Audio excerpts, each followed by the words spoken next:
Hey everyone, it's Dane. I've got something to work on tonight that I'm really excited about, and that is a PC Engine Duo R. Now, I have not had a chance to get into one of these yet, so I think this is going to be fun. Now, my buddy Jay over at the Retro Game Boards asked me to do a recap and an RGB mod for this. So tonight I thought I would go ahead and disassemble it and start in on that recap. So yeah, let's get to it. Okay, let's jump in here. Now, I've not disassembled one of these before, so this is going to be all new to me. Okay, now looking at this, it looks like it actually has some game bit screws in here. See if I've got one of those in here.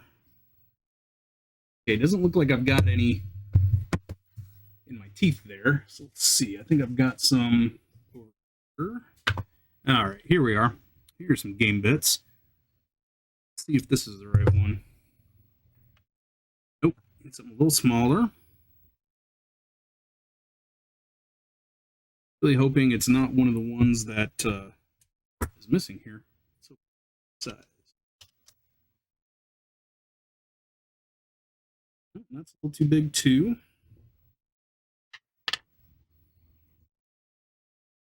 All right, so we have a. I think this is going to be the one right here. Yep. Okay, cool. Game bits aside. Get out my trusty bit driver. All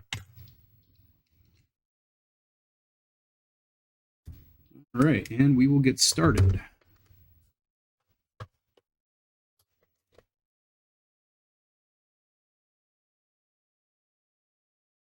Yeah, so I've been messing with my camera setup recently, so I'd love to hear feedback on if you think this video quality is a little bit better. I also kind of messed with my OBS settings to try to get a little bit sharper video there.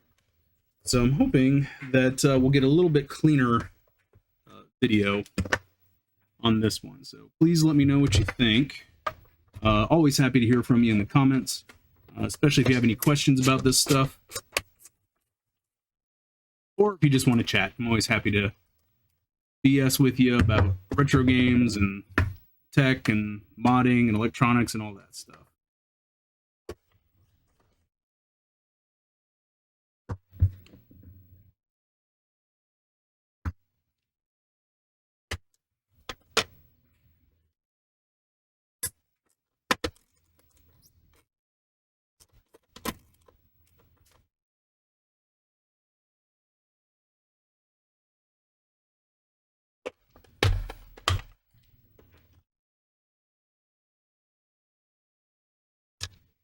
Also, if anybody has any good advice on different camera rigs for setting this stuff up, I'd love to hear it. Been using this arm for a long time, and it's really good for getting overhead shots, but it's kind of hard to consistently manipulate, and I don't have like a real good way to kind of get down in close on some of these shots other than the digital zoom on the camera. So always love to hear if anybody has any comments about stuff that has worked well for them. All right, I believe that is the last screw. Flip this back over. Lift that lid. Okay, so seems like we've got power connector here, probably. All right, and that seems to be the only one. Power connector right there that connects right here. We'll set that shell aside. Very cool. Always wanted to get into one of these. All right, so we've got our laser over here. And looks like that is going to need to come out. So it really looks like we just need to pull all three plugs here. So I'm actually going to go ahead and zoom in a little bit closer now so we can kind of take a closer look at the board. Okay, so got the camera pulled in a little bit closer. We can get a little bit closer look at the board.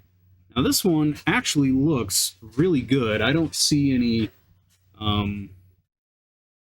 bulged caps, at least not upon first inspection. Don't see any leaks, so that's good. That's where we want to be. You don't want to have a damaged board to start out with. So, oh, interesting. Looks like it has 2 voltage regulators, probably one for the cue card side and one for the CD side. All right, so let's go ahead and remove this laser. So I'm going to start down here by just pulling these plugs. Actually, kind of looks like pulling both of these at once might be the way to go. All right, there's one. There's 2. And never mind on the pulling all at once thing. I just realized I was off camera a little bit there. So I've just been removing these plugs. All right, there we go. I think the laser assembly should just lift out.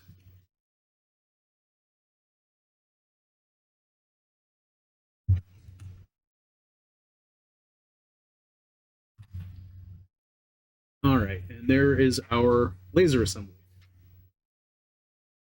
Set that aside for now. Okay, whoa, a lot more caps under there. I didn't realize there was going to be that many caps hiding under the laser assembly. Look at all that. Okay, so this is going to be a sizable recap job.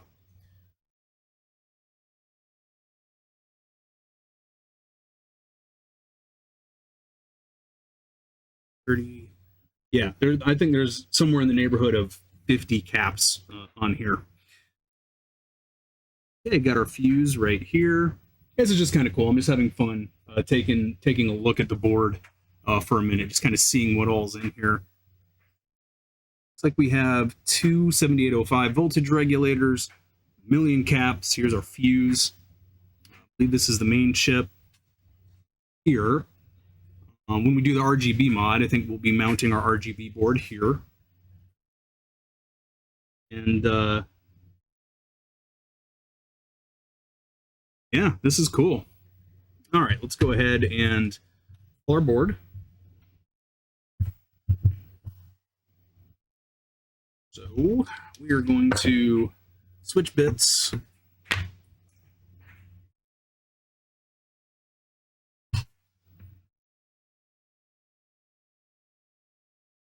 Which, by the way, I love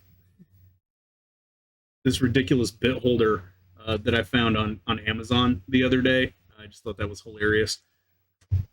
And I had to get it. All right, let's see here.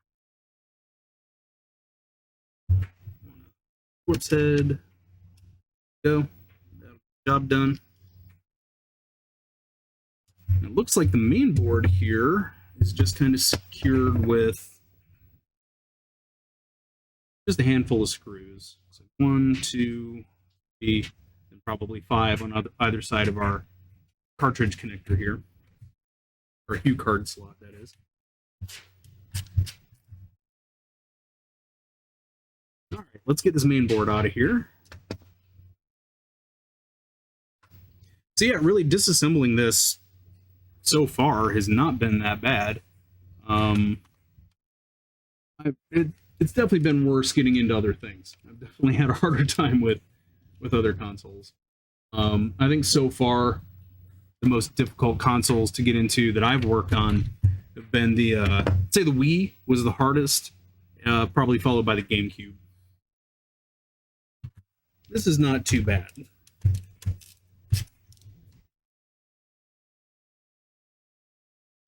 All right, just removing this bottom screw here.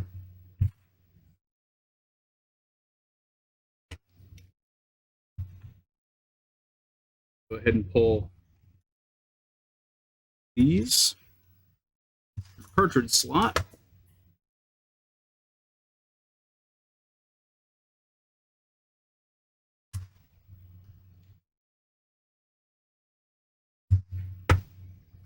I'm just kind of curious if that, honestly, it looks like that would just kind of pop off of there. Don't necessarily want to remove that yet, so what I'm going to do is just pull the board out here and I might put those screws back. All right, so what I'm doing here is just taking a pair of pliers and setting it under the bottom of the board here in an area that doesn't seem to have anything going on. Let's see if we can't just lift this right out. All right, there we go. So main board is free. Very cool. I'm just gonna set the shell aside there. All right, cool. So yeah, there's our power button. So that just really just kind of slides on the front there. And that just pulls off. Put that over by the laser assembly. And this has me a little concerned just because it's kind of floppy there. I know that that comes off. Not entirely sure how quite yet. Looks like it ought to just slide off.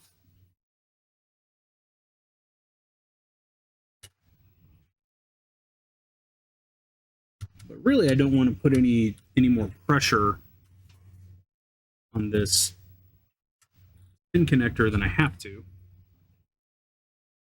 Yeah, I just can't quite tell what is keeping the metal bit attached there. Looks like there might be a couple clips back here.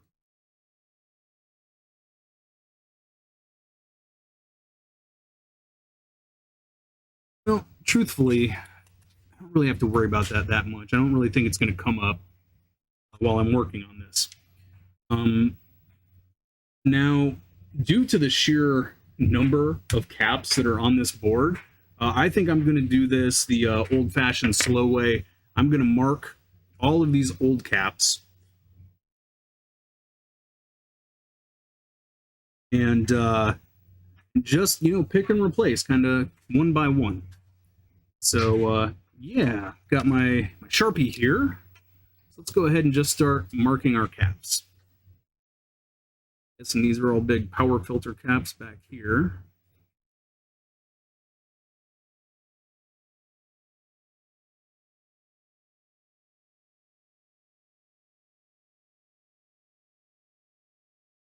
And this will just make it really easy for me to tell, excuse me, really easy for me to tell what caps have already been removed.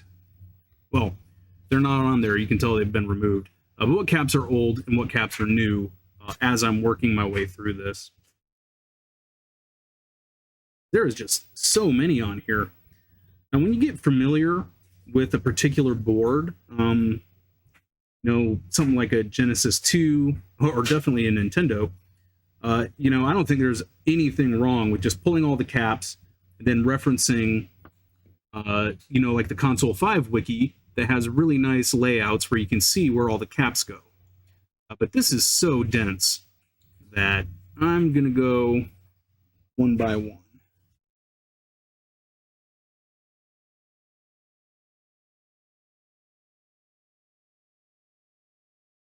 This is interesting. This cap looks a little different than all the others.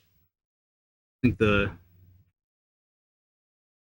wrapping on it doesn't come up quite like a standard cap. So, all right, I don't think I missed anything.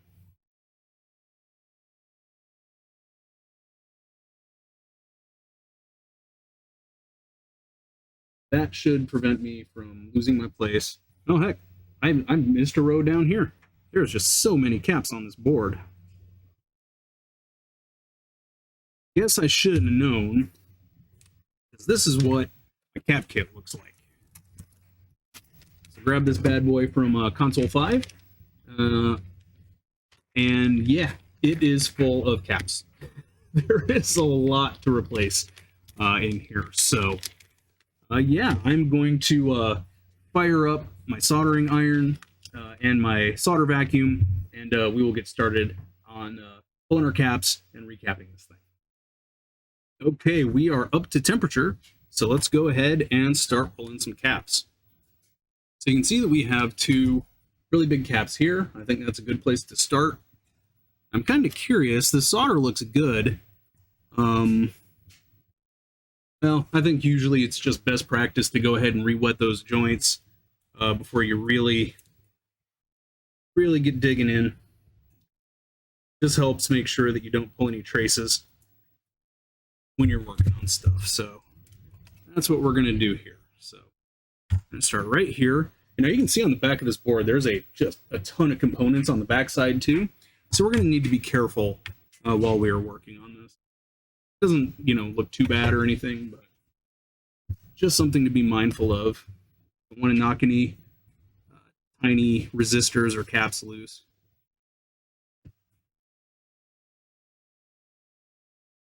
Oh yeah, I need to turn on my fume extractor.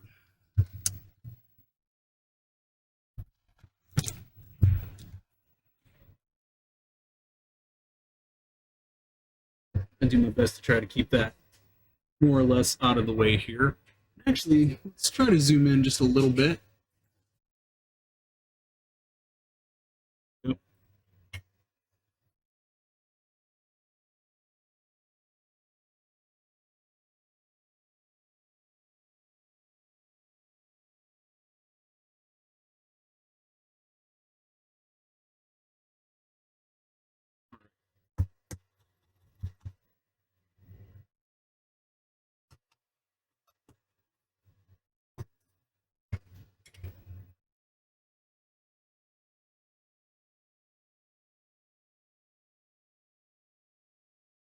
All right, so we're just going to pull one cap first.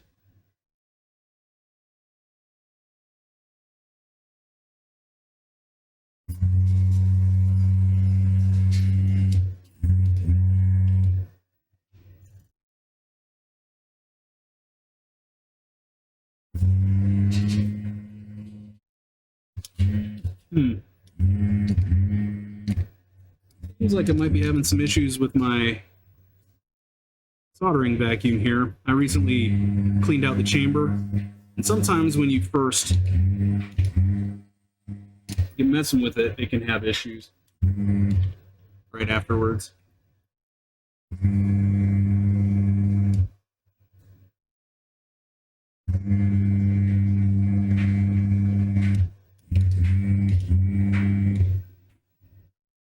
Yep, definitely having some issues with my vacuum here.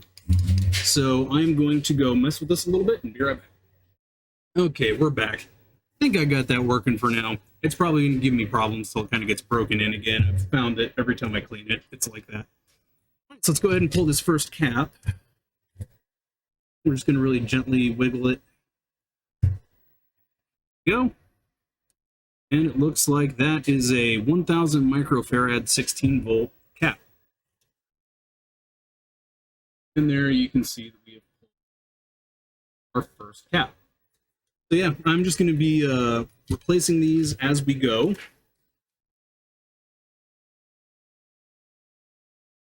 And I'm guessing this great big cap here is probably the one we're looking for.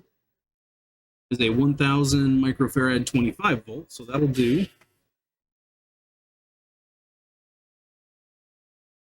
I'm curious if we have another one of those big boys in there.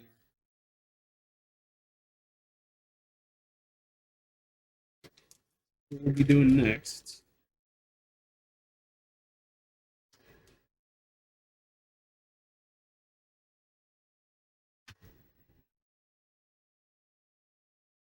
That's a 470.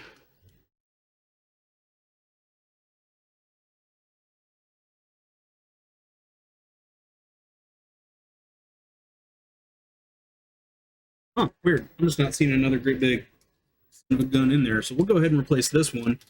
And I probably have some more just on hand anyway. All right, so this is a 1000 microfarad 25 volt to replace our old 1000 microfarad 16 volt.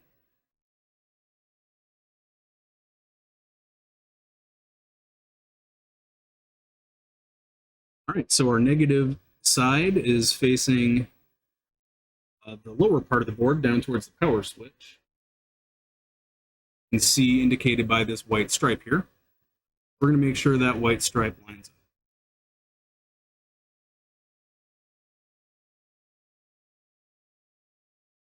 And I'm just going to bend one leg over to hold it in place. Flux.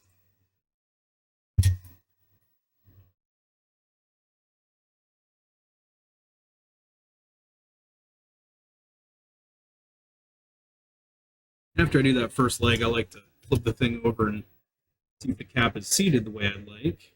In this case, not quite. So what I'm going to do is put my finger on it, re-wet that joint, and then push through until I feel it sit flush. And there you can see that cap is sitting nice and snug against the board. And we can do the other side.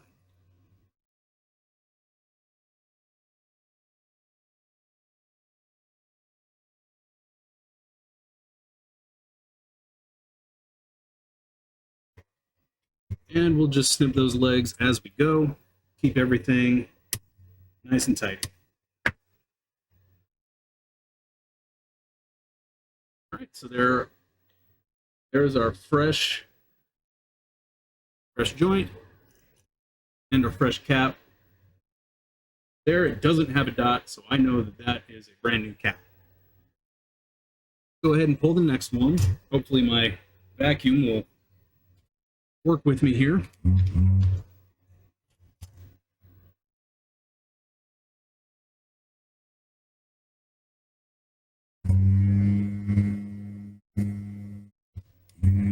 That sounded like a good pull.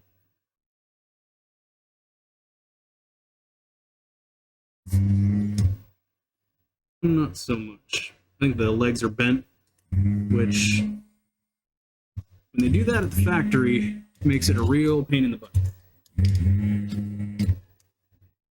And my vacuum is definitely giving me some trouble here.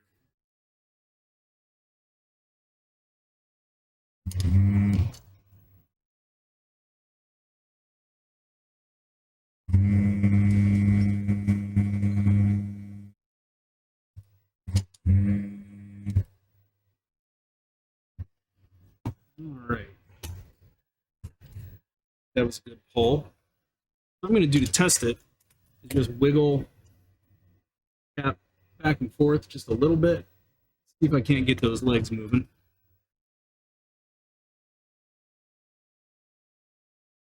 Yeah, not yet.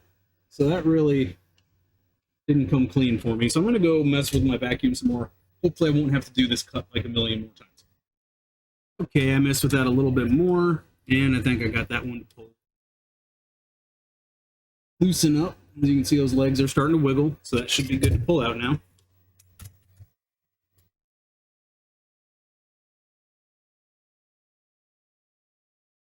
There we go. And that is another 1000 microfarad 16 volt.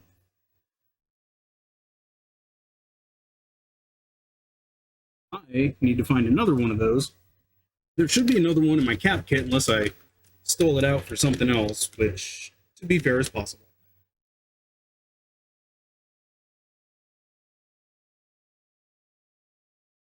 Yeah, you know, it's interesting. I'm just not seeing anything that fits the bill here.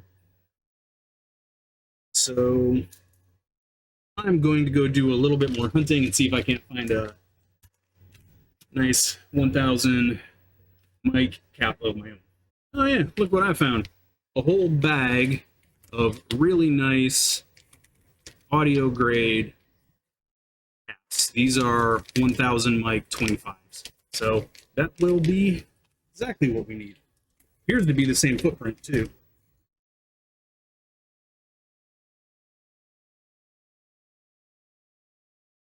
All right, so the negative side goes toward the bottom there. Yep, that's the exact same size as the other one.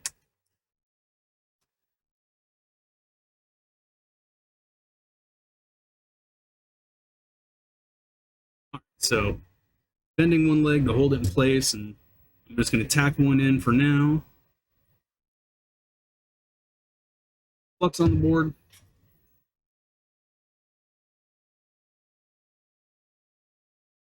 All right, now I'm just going to press from the bottom. Make sure that sits nice and flush. Let's take a look real quick. Very nice. Okay.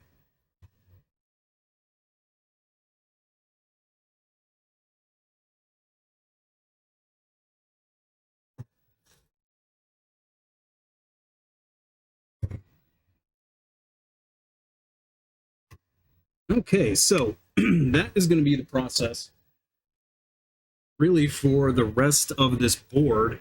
Now, I don't usually do the time lapse thing because I don't know how to do it. I'm assuming I can do it in editing, but I think I'm going to try to do that now. I'm just going to start powering through these and I'll speed it up. But the technique you saw me use there, I'm going to be using for the rest of this thing. So I'll be quiet, see if I can't dub some music in as I work. And yeah, we will get the rest of this thing recapped.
All right, outfit change number 1. Let's get back to it.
All right, so I just pulled this entire bank of caps here. These are all 1 mic 50s. And after pulling them all off of their strip, I realized that, I only had 7. So something went wrong here. And I'm not exactly sure how I did it. I'll have to go back and look in the video. But for some reason, I put the wrong cap in here at C612. That is... So yeah, I put a 150, a 1 mic 50 in there, and as it turns out, that is supposed to be, let's see here, 47 mic 25. So not exactly sure how I did that, so I'm gonna fix that now. Yeah, all right, I found it. So here's our 47 mic 25 volt, and just found my other ones. There's so many caps that come with this kit. It's really easy to misplace things. So just be careful. All right, so here we are. Here is the rest of our 47 mic 25 volts. So that is the one that I actually need. Okay, back in business.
Well, as you can see, we got through all of the tall caps that are on the board. Basically, there's all your regular caps that are on here, and then there are a whole bunch of really short ones that go under the CD drive. So I think I'm going to call it a night again. This was a good 2.5 hours to do the whole lower portion of the board. So I'm happy to get through that. And it looks like it's going to be one more session where we do all of the short caps. So yeah, we'll see you on the other side of the outfit change. Okay, here we are, third outfit change, jumping back in to get all of the short caps under the CD drive. Actually, now that I'm looking at all those little caps, knowing the amount of time it's taking me to do the rest of this, I think I'm just going to pull all the little caps and then use the Console 5 wiki list to plug all the little ones back in. So yeah, going to do this last section a little bit differently than the first.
All right, so our board is recapped. That was a doozy. There's so many caps on this thing.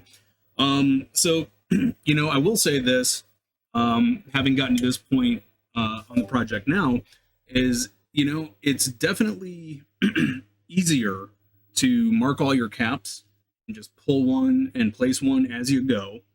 And it is definitely less prone to error if you do it that way. But it is markedly slower, as you can probably tell by this entire section here. I got through that considerably faster, just pulling all of them and then using the Console 5 wiki as a reference and then replacing everything and just stepping through the list. But yeah, that is our recap. Now I just need to put this thing back together so I can test it and make sure it works. That way, when it's time to do the RGB mod, I won't have any questions about, if something goes wrong, at what point in the repair and modding process did it. So we're going to go make sure that everything's good to go now. Before I forget, if you do the method I just used to do this corner up here, let me a little bit.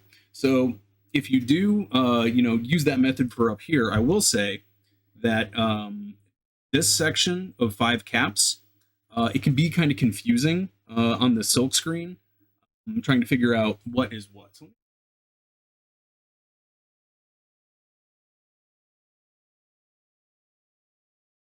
So what's tricky about this, that these 3 caps don't actually have their cap number right by them. You can see that there's a small arrow right here that points to that bank of caps, and it lets you know that that is C883, C878, and C879.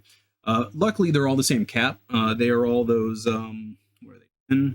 10 mic? They're the 10 mic.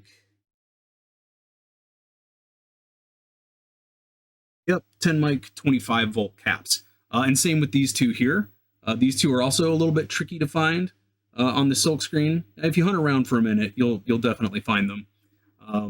But yeah, those are basically all those 10 mic, 25 volt caps. Really, this whole section.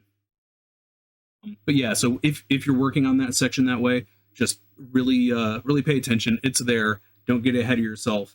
Luckily, none of these small surface mount SMD caps are in the list. So, where you might see one number and get confused, if you go look in the list and it's not there, you know that, oh, I'm looking at an SMD cap and not one of our through hole caps. Yeah, let's go see if this thing works.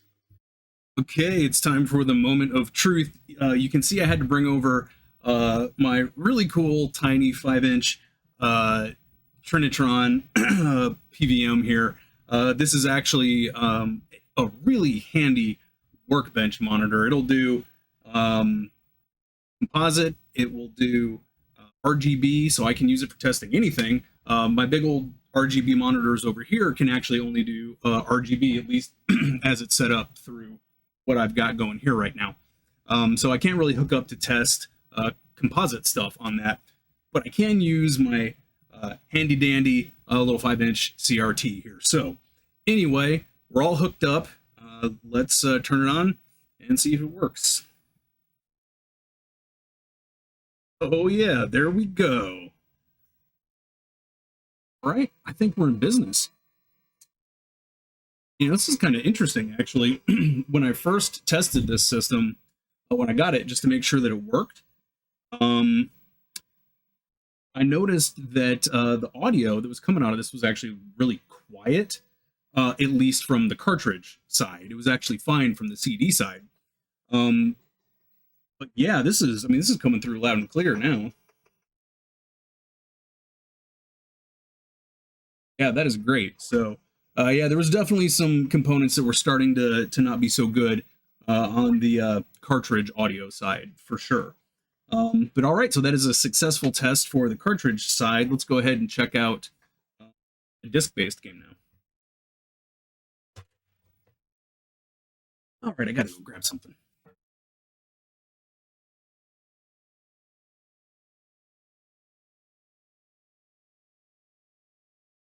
All right, one of my absolute favorites, Rondo of Blood. I'm a huge Castlevania fan. My avatar over at the retro game boards is Simon Belmont. So yeah, I think this is a fitting test game. Oh yeah, there's a cartridge in it, so it's or a Hue card in it, I should say. It's going to boot from that side if it's still in. So let's take that out. See what we get.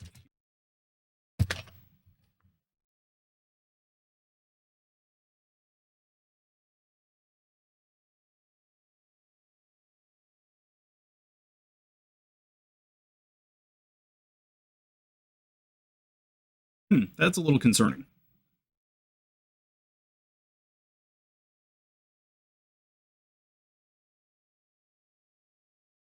Let's again. Definitely hear the CD drive kicking on.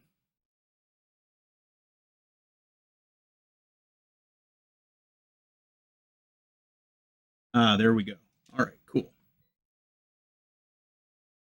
A little concerned for a moment there.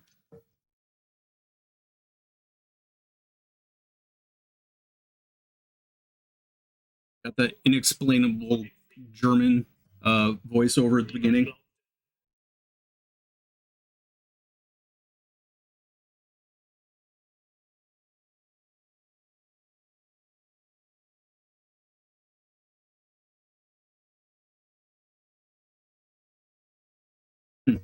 Weirdly, it is not letting me jump ahead.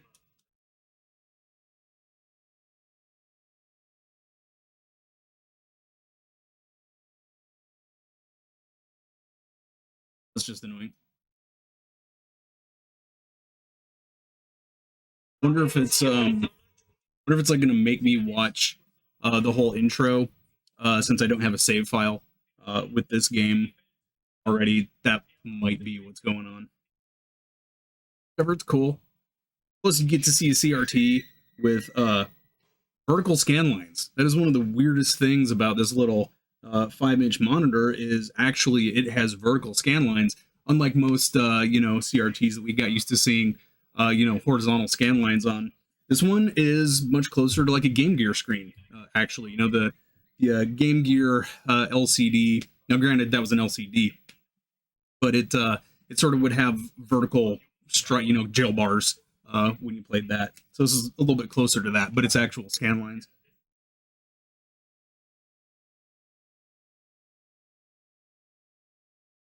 I made out Dracula. Did say that. There we go. Yep. There was no save game, so it just made me watch the whole. Not the best game to test with when you're first starting out, but put our name in. Classic.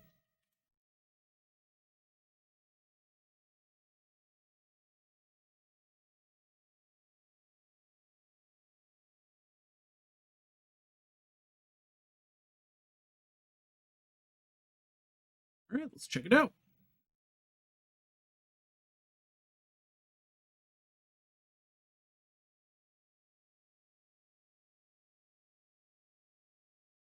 This is a really cool intro.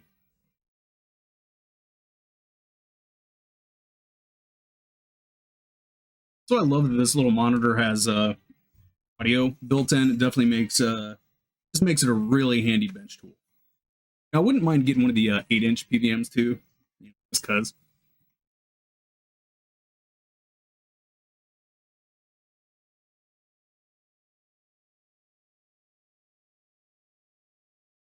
Yeah, it is so crazy that we didn't get this game over here until it was like 2 years ago or something when they put it out on the PS4. Well, I guess we did have a version on the PSP, like more of a remake.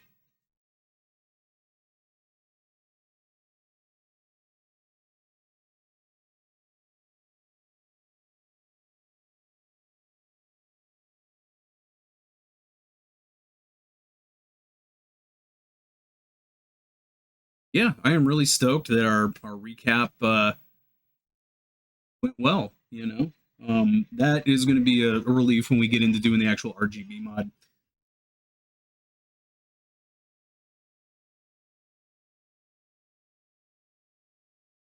Intro too.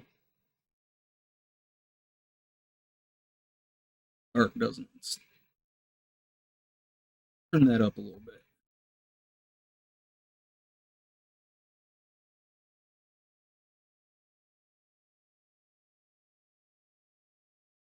I know without the actual ability to capture this, you're only going to get to see it on the tiny screen here.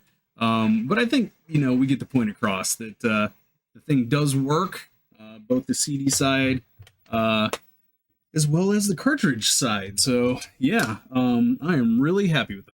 All right, well, we got through our Duo R recap. That is a big job. I would not suggest this for your first project, learning how to replace the caps in one of your systems. I would start out with Super Nintendo or Nintendo, something like that, a little bit easier to deal with. But yeah, no, this was fun. I was really happy to get into a Duo R. I've just not had a chance to do that yet. What I will say about this thing is it is not plated through holes on the main board. And that makes it a little easier to desolder the caps, but it also actually makes it a little easier to lift traces. So you do need to be careful, lift pads, because it doesn't have a whole metal through hole and then a spot on the other side kind of holding everything down. So when you're working on this, make sure don't jam your soldering iron into that board. Just barely let it rest on there, and be gentle with it. When you do a circular motion as you vacuum the solder out. The other thing I'll say is, and you saw me do it in my recap here, is they really cranked the legs of the capacitors over really hard, right down against the via for the pad, and that makes it basically impossible to actually get all of the solder out just using the desoldering gun. So after you pull the main solder out of there, you are definitely going to want to go through and use your desoldering braid. This thing actually really kind of made this project much more doable. It does make it go slower. There's no way around it. That it's just going to be a little bit slower, but it'll keep you from tearing up your board. I actually only had one trace that got a little iffy, but managed to get that fixed and not have any big issues. Yeah, so this is kind of a be methodical, go slow, take your time, and yeah, be kind of gentle with it. It's not as temperamental as man, when I did my first my Model 1 Sega CD, that thing just wanted to rip up pads everywhere. It was a nightmare to get right. So this thing wasn't that bad, but it was a little bit temperamental, so just be careful if you're doing one of these. But yeah, otherwise not too bad. This was really fun. So yeah, if you enjoyed hanging out with me today, I would appreciate a like and a subscribe and all that stuff. I did set up a Buy Me a Coffee and a Patreon. I don't have major stuff going on with Patreon right now, other than private chats, and then or Patreon chats, and then you can always help me pick out what game is going to be on and in the background here. I know it's not much, but that was what I could think of. So if you have any suggestions of stuff you'd like to see for a Patreon, please let me know. And of course, if you have any questions about recapping one of these, or you just want to talk retro gaming, tech, any of that stuff, I'm more than happy to talk about that stuff with you. So hit me up in the comments. It does help. It definitely helps the channel. And I would appreciate a like and a subscribe and all that stuff. So if you learned something here today, I would appreciate that. And if you're still hanging around in a video this long, I certainly appreciate you. Yeah, so thanks for hanging out with me, and we will catch you next time when we do our actual RGB mod to this system.